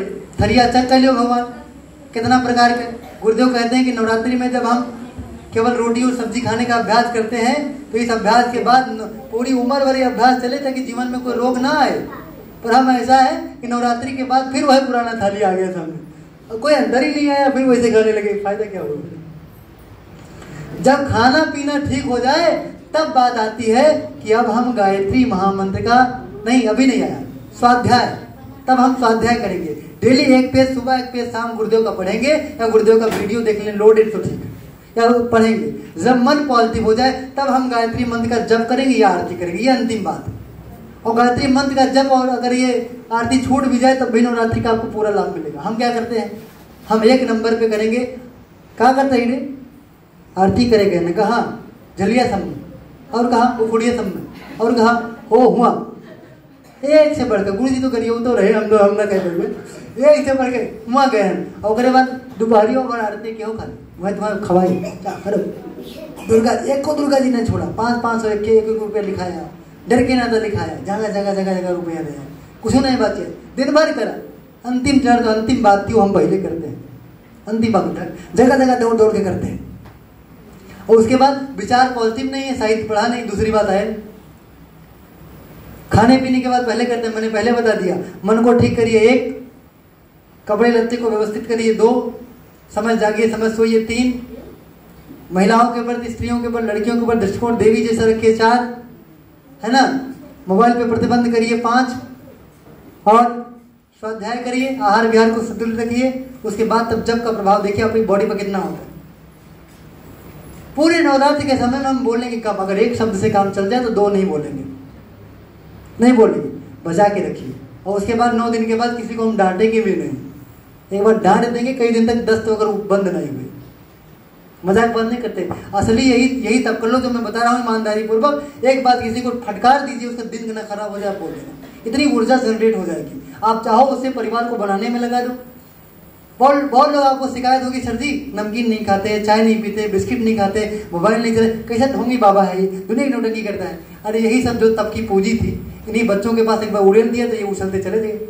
अरे गायत्री परिवार से गुरुदेव तो सब जुड़े हैं, पर ये क्यों भला हुआ, क्योंकि ये हमसे जुड़े हैं, हमारी कुछ है इनमें, चला गया। आए कहाँ से, वही मैं बता रहा हूँ नियम कानून आपको। वो 9 दिन तक तो हम कर पाए। एक बात और महत्वपूर्ण, इसको आपको गुरुदेव का घर मानना चाहिए। ये बढ़िया बने इसके लिए परशुरामपुर में वो समय दूर नहीं है, मैक्सिमम 2 साल 2027 चल जाना। जब इतने लोग आ जाएंगे कि आप एक जगह बैठा ही नहीं पाएंगे, तब आपको 2 सेंटर की आवश्यकता पड़ेगी, 2 की आवश्यकता पड़ेगी। बीजारोपण हो रहा है ना, एक परशुरामपुर में सेंटर बनने वाला है और एक यहाँ बनेगा, पहले यहाँ बनेगा फिर परशुरामपुर में। इसीलिए सेंटर बनेगा तो हर जगह बन जाएगा नहीं, पहले भूमि को पवित्र किया जाएगा, ऊर्जावान। तो डेली 108 151 मंत्र की आहुति चलती है पूर्णिमा के घर, प्रज्ञापीठ वो बनेगा, जिससे वहां रजिस्ट्रेशन है, उसी के नाम से रजिस्ट्रेशन है, प्रज्ञापीठ वो बनेगा। और उसके बाद में वहां पर डेली यज्ञ चलता है, नवरात्रियों में अखंड जप चलता है, और यहाँ जप चलता है। तो यहाँ 2 जगह की चुनौती है कि अखंड जप कैसे चले। और हम आपसे निवेदन करते हैं, इसमें जो भी लोग आए हैं रेगुलर आइए। बदरपुर और परशुरामपुर के लोग और जगह के लोग, मैं बात कर ले रहा हूँ, आप दिन में आइए, दिन का 3-4 घंटा यही बिता करके जाइए, समय तय कर लीजिए। अब आपका समय 10 बजे के बाद हो और 2 बजे के पहले बीच में आइए, उसके आगे पीछे स्कूल वाले आएंगे जाएंगे।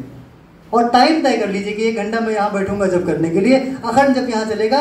और 9 बजे से लेकर के 11 बजे तक यज्ञ होगा यहीं, यहाँ भी पर्दा लग जाएगा, वहां पर पंचकुंडीय यज्ञ होगा और यहाँ पर जप चलेगा, वहां यज्ञ यहाँ जप, सब चीजें एक साथ चलेगी ताकि यहाँ ऊर्जा जनरेट हो जाए।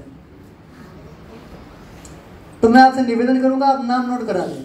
जिनके घर वाले नहीं आए हैं उनको आप 9 बजे यहाँ भेजिए, पूरे गांव के लोगों में एक बार कह दीजिए कि आप लोग 9 बजे यहाँ जाइए, यज्ञ कर लीजिए, आपको बहुत पुण्य मिलेगा, बहुत पुण्य मिलेगा। यहाँ आइए, यहाँ आइए। तो यहाँ पर जो है 2 घंटा 9 से लेकर 11 तक का यज्ञ चलेगा दोपहर में, और सवेरे 4 बजे से लेकर के रात को 7 बजे तक यहाँ कंटिन्यू जब चलेगा यहाँ पर। यही बात वहाँ भी चलेगा। साधना के घर वाले हैं, यादव जी घर वाले हैं, पूर्णिमा है, उसके बाद परशुरामपुर के वहाँ, ऐसे लोग बांट लें, कुछ लोग वहाँ हो जाए, कुछ लोग यहाँ हो जाए, और इस तरह करें 9 दिन तक। सर समय नहीं मिलेगा, मैं आपको बता रहा हूँ, कोई यज्ञ यहाँ होता, गुरुदेव शांति कुंज से आया होता, तो क्या वहाँ हम समय न देते?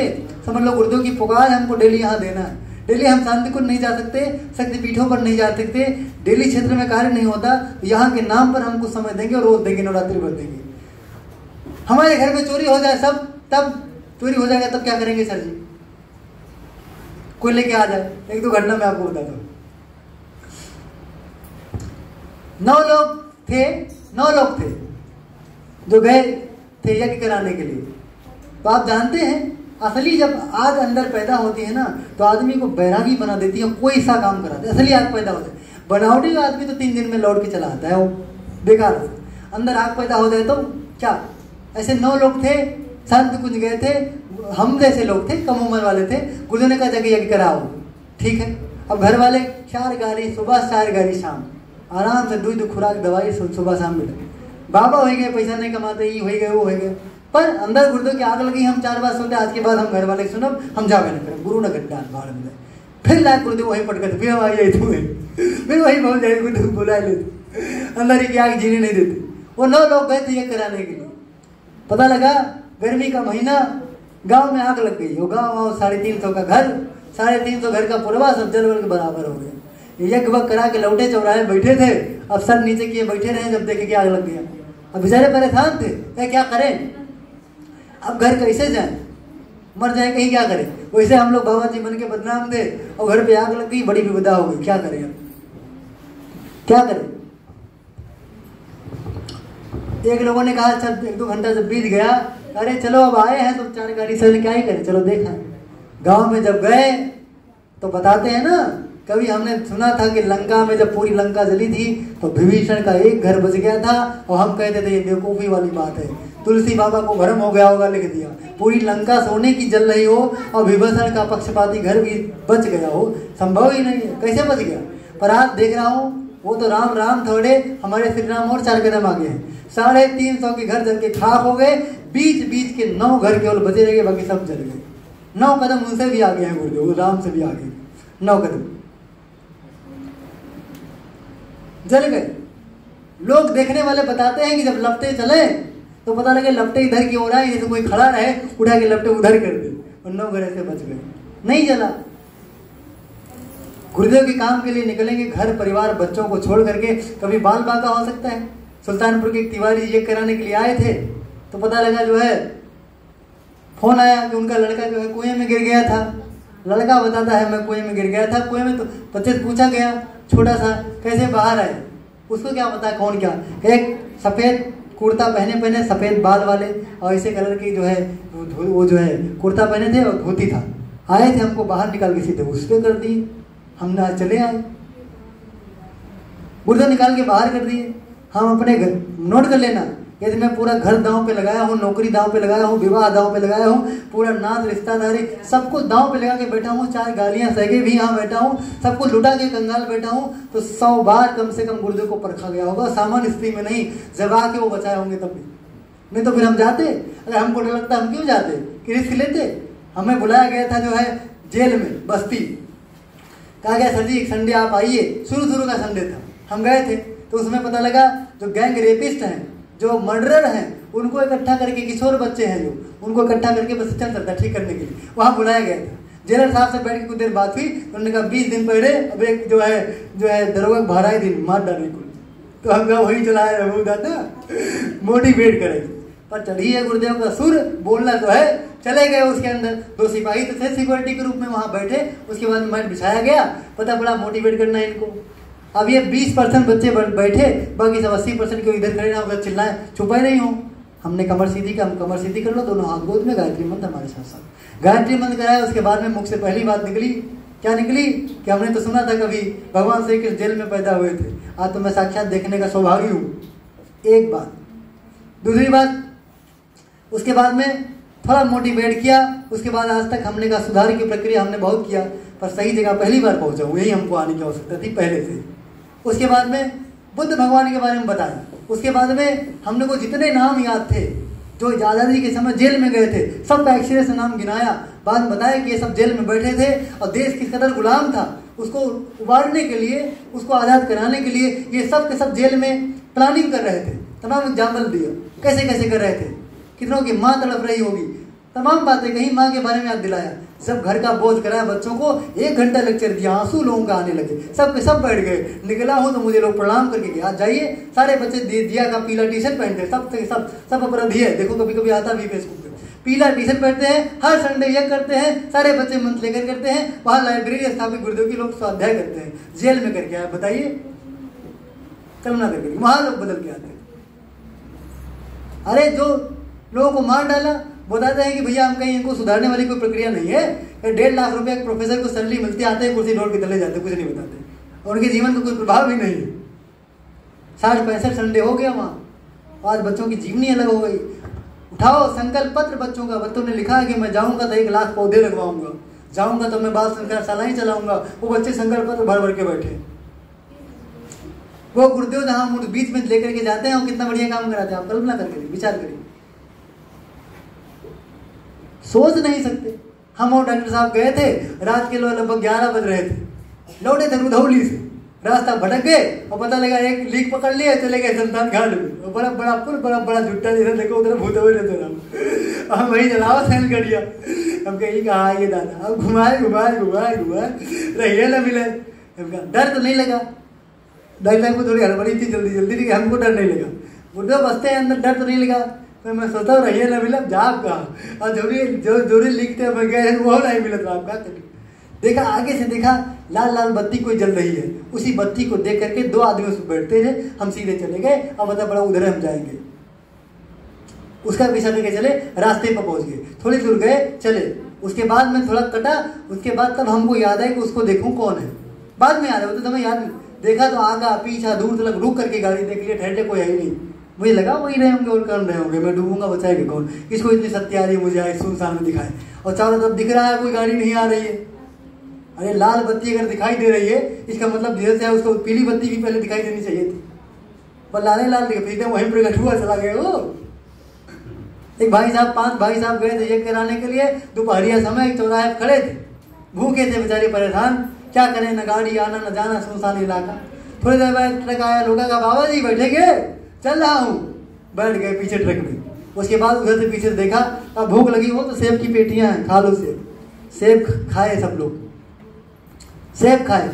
और उसके बाद में गाड़ी रुकी, जहाँ एक होना था वहां उतर गए, और उतर जाने के बाद जब कार्यक्रम हो गया तब सोच रहे हैं कि कौन था जो बिना पूछे रोका, एक तो, और दूसरी बात ऐसी है कि वो कह दिया पूरा खा लो, हम खा गए, खुशबू नहीं गिरे, भूख लगे। उसके बाद उसको ऐसे कैसे पता कि हमको यही एक कराने आना, यही उतारा भी ऐसे पता है।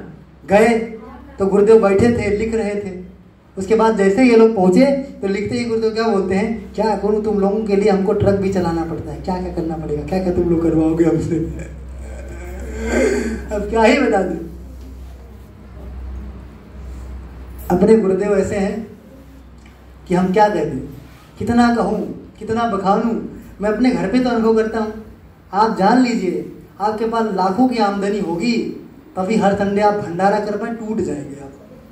ना तो एक दिन मनोबल घटता है, ना कभी राशन घटता है, ना पीडीसी के लिए सब्जी कभी घटती है, चलता जाए, कोई आते जाए खाते जाए, क्या ही दिक्कत है। और बोया भी नहीं कुछ है, मशीनों खराब हो गया तब वो, न किसी से मांगना न कुछ करना, ये चमत्कार है। लोग चैनल खोलते हैं और जाते हैं ज्योतिषी के पास, बाबा जी के पास, हाथ दिखाते हैं और बाबा जी बोल देता है तुम लाखों रुपए कमाते हो, पर पानी की तरफ बह जाता है। बाबा जी बताते, वो अनुभव करता है, सच में मैं बहुत रुपया कमाता हूँ पर रुपया रत्ती भर नहीं टिकता है, और जब दवाई की बारी आती है तब हमें कर्जा ही लेना पड़ता है। हमारे अपने पैसे दवा कभी हुआ ही नहीं, इतने दर्द में है। वो कहता है कि हम थोड़े रुपए कहे नहीं, हम राजा आदमी है, कोई बात नहीं, बताओ कैसे हो सकता है। यही तो है, गुरु कृपा हो जाए, जीवन की वास्तविक ईमानदारी आ जाए, सत्यता आ जाए, महान व्यक्तित्व बन जाए, तो इतना वो पारस है कि वो हम क्या बता दें, इसको छूता जाए सोना बना जाए। मैं बोल रहा हूँ जिन गुरुओं की इतने चमत्कारी घटनाएं मैंने आपको बता दिया है, वो कोई कहने वाली बात नहीं है, व्यक्तिगत अपने जीवन में मैंने अनुभव किया है। बीएड में मैं गया था, फाइल बनाना था, मैं नहीं बनाया था ही नहीं मेरे पास, पैसे भी नहीं, तब क्या करें, चले गए, सब भीड़ लगाए एकदम से, और सब डरवाए रहे कि अब वो तो भैया 4 गाड़ी भगा दिए थे, डांट दिए थे, तो कुछ बोलते नहीं, लौटा रहे थे, घरे जाओ। हम कहा ठीक है, डरावे के। शिव कुमार आगे गए और मोहब्बत से लटकाए थे, चश्मा उस्मा निकाल के पोछ है, शिव कुमार यादव, अरे हम क्या फिर बहुत डांटी थी, जाओ तो अंदर लेके आओ घर से, कौन लेके आओ, 2 घंटा छटपटाने, वहां से मैनेजर से बात किए, गए घर जाके ना रुका रहो, अच्छा घरे जाए लगे गाड़ी वाड़ी लेके, तमाम के जाए क्या करें, कौन लेके आई, हम गए, उनका जाब, हम चुपचाप हम बैठे, अब सुनिए, 3 लोग बैठे थे हमारे साथ, 3 लोग गए थे चेक कराने के लिए, वो लोग फाइल लिए थे, उन्हीं का फाइल लेके पढ़ने लगे, उलटने लगे, मैं बैठा था चुपचाप, वो देखे नहीं। उसके बाद जब चेक कर चुके, उसके बाद कहे जो है जाओ, कहे जाओ, जब तो एक आदमी पहले निकल गया, 2 था, एक आदमी, जब एक पहले निकल गया, भूल गया, तब वो एक मैंने उठाया, वही वाला फाइल, एक उसने उठाया जो बचा था, हाथ में लेके निकले राजा जैसा, जब गए तो वो लौटा रहा है, हम पहले बुलाइए ना, पहले महाराज जान नहीं पाए कि हम ले रहे कि ले नहीं रहे, डाटा थी कि आप हड्डी हड्डी का आदमी और हुई, तुम्हारे जंडई आदमी जो है बाज गए, हमने बात नहीं मूत रहा है, पहले हो गई काम। 2 घटनाएं और बता के अपनी बात विराम करता हूँ। अयोध्या में जा रहा था, बैठे थे, कौन था मुझे याद नहीं है, कम से कम मैं एग्जाम देने के लिए शायद संभव था, नहीं एग्जाम नहीं कुछ करने जा रहा था, देखा जो है खूब अच्छी से चेकिंग लगी है, और मेरा देखो पीछे प्लेट टूटा हुआ है, हेलमेट भी नहीं लगाया था, मैं जा रहा था। उसके बाद जब गया तो वही एक चौराहे पर थोड़ी देर रुका, और उसके बाद में हम रुक गए, उसके बाद सामान लेने लगे, तो कहे कहाँ से आ रहे हैं, इधर से, रोके नहीं पुलिस में, कहाँ चेकिंग लगा, देखा भैया रत्ती बात जगह वो करिए नहीं कि पुलिस में नहीं खड़ा, कुल भाई आए कैसे, मैं सोचता हूँ मैं आया कैसे, मैं सोचता हूँ बाहर में जाए, वो सोचते मैं आया बहुत चलो, उसके बाद वैसी हम आया घूम के, जब याद आए तो अभी आप ना जवाब जी हो जाओ, हमें घड़िया वड़िया सीख गई थी, कुछ चाहिए नहीं कर, चले आए। छोड़ो, अभी महीना भर भी नहीं हुआ, गाड़ी आई थी, गए थे हरजानीपुर, ये लिए थे गाड़ी, मैं लिया था गाड़ी। यही पेट्रोल पंप पे, हरजानीपुर से निकले, पेट्रोल पंप पे चेकिंग लगाया था। मैं बैठा चला आया, बैठा आराम से आया। 3-4 पुलिस थे, शायद सपना मेरी गाड़ी कौन बैठा था, सपना नहीं, साधना बैठी थी, मेरी गाड़ी बैठी थी। अब पता पड़ा सर जी पुलिस खड़े हैं। हम कहा अच्छा हो गए, चलो देखा जाएगा। चले आए। उसके बाद ये जो है, हम इनको फोन करें, भैया तुम सतवा आया हो, कहाँ चला गए हो? कहे गुरुजी वही घूम कभी कहें वो रोकत रहा सकती कहूँगा वही नहीं थे, तुम कहाँ? हरजानीपुर चेकिंग लाग गए, चेकिंग तो हम लाग रहे हो रहे। अरे वाह गजब हो गया। अरे क्या ही बता दे। और बुद्धि बदलने काम गुरुदेव का, रास्ता देने काम गुरुदेव का। अतिया निकाल के भैरवा कहते हैं, अगर कोई छोरा नहीं धोरेगा हम तो मजाक मान नहीं करते। गुरुदेव के ऊपर किसी ने छोरा मारा और 5 गोलियां सीधे दागी, और गुरुदेव ने कहा बेटा तू भाग जाए, लेकिन तुझे लोग मार डालेंगे। बस गुरुदेव सबसे प्यार करते थे, लेकिन गुरुदेव ने आगे ये भी लिख दिया है, यही हरकत मेरे बच्चे के साथ किसी ने किया तो आँख निकाल के सीधे बाहर कर देंगे। पूरी दुनिया को बदलने के लिए राजी हो। चोर 2 कौड़ी का लेके चला जाइए लूट के, हमें उठा ले जाइए, लेके जाइए दम हो। इसी गुरुदेव के बलबूते आपको घर छोड़ करके कल से यही आना है डेली। इसको मजाक में मत लेना। और मैं ये दावा करता हूँ जो मैंने घटनाएं घटी है, अगर मेरे साथ 40 घटनाएं हुई होंगी तो सब 20-20 घटना का अनुभव लिए बैठे होंगे। यहाँ फजूल में कोई नहीं बैठा है। मेरी छोड़ो, अपने अनुभव के आधार पे आप आओ। ज्योति कुंज को बनाना है, 2026 से यहाँ प्राण पैदा करना है, तो कल से रेगुलर आपको यहाँ आना है। मैं गाँव वालों से कहूँगा आप लोग बुला के लाइएगा, महिलाओं को, दीदी को, चाची को, उनका 100 गुना ज्यादा पुण्य बढ़ाए बताओ। और बताए देखो तो उन्हें मिली जाए, हमें तो नहीं मिले। एक बार गुरुदेव कहे, गुरुदेव आप ये सब चबूतरा उबूतरा पता नहीं क्या लंबा लंबा बना दिए, सब क्या है? कहा बेटा तू नहीं जानता, रात को जब लोग आएंगे तो तुम मंदिर बंद कर देगा, कहेगा 9 बज गए कल आना मंदिर में। और रात को किसी का पेट दर्द करे तो प्रार्थना कहाँ करेगा? इसीलिए खुले आसमान में मैं बना दिया हूँ, यार लोग आएंगे रात में। और जो आएंगे गलती से आगे उनका समाधान होगा, उसमें कट नहीं सकता। पक्का गुरुदेव। एक एग्जाम्पल मैं बताता हूँ। मेरे प्रिंसिपल साहब के छोटे भाई गए थे मेरे साथ, हम कहे ना तो चिट्ठी रखे वो जो जोन रख दे वो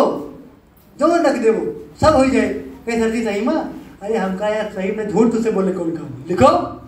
पहला, उनके पिताजी जो है बिस्तर पे टॉयलेट करते थे, वो जो लगा हुआ था जो है पॉलीथीन का आता है वो। पहला, मेरे पिताजी ठीक हो जाए।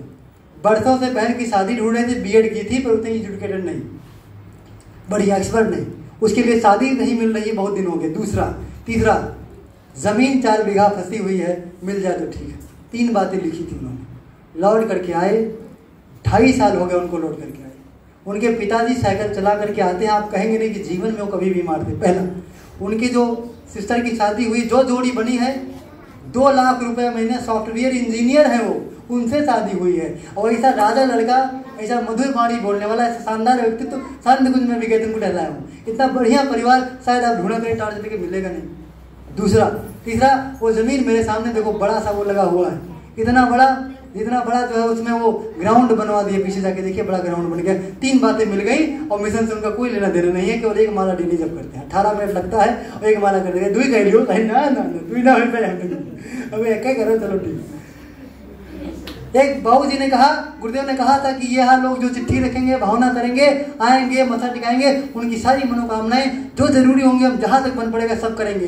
किसी का प्रारब्ध जटिल है, राम का भी नहीं कटा, हम कहाँ काट पाएंगे, पर जो हमसे बन पड़ेगा, चाहे हमें जाने न जाने, हम सबके लिए मदद करेंगे, गुरुदेव ने कहा। पर गुरुदेव से कहा, हमने 20 साल आंखों से देखा, गुरुदेव ने यही पूरा किया, पर हमारा नहीं पूरा हुआ। हमने गुरुदेव से एक दिन पूछ लिया, गुरुदेव सबका पूरा होता है, हमारा क्यों नहीं पूरा होता? कहें बेशरम, बेहया, बेहुदा, नालायक, तेरा पूरा कर देंगे तो भाग नहीं जाएगा। जिसको जमीन दे दी उसको सहने में लगे हैं, मकान दे दिया उसी में लगे हैं, लेकिन निर्माण कौन करेगा? तेरा नहीं पूरा होगा इसको। तू यही रह, तेरा पूरा नहीं है इसीलिए तू है यहाँ, नहीं तो मांगने आया तो वही दे दिया होता तो भाग गया होता। हम जांचे, यही लोग प्रार्थना करके जाते हैं, यही प्रार्थना करने वालों की 20 की नौकरी लगी होगी, 50 के जीवन में प्रकाश आया होगा, यही नहीं है। शादियां कितनी की हुई होगी, मैं लड़का हूं।